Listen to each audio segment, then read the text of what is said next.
Hi!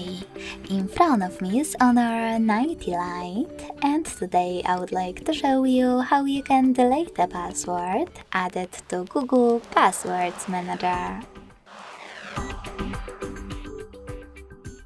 Begin by opening Settings and scrolling all the way down to access Google section.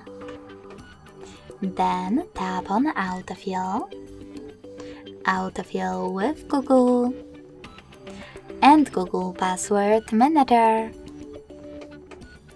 Now just click on one of your passwords that you wish to get rid of, like Call of Duty one. Enter your current screen lock. Hit the Delete button and confirm your choice in the pop-up.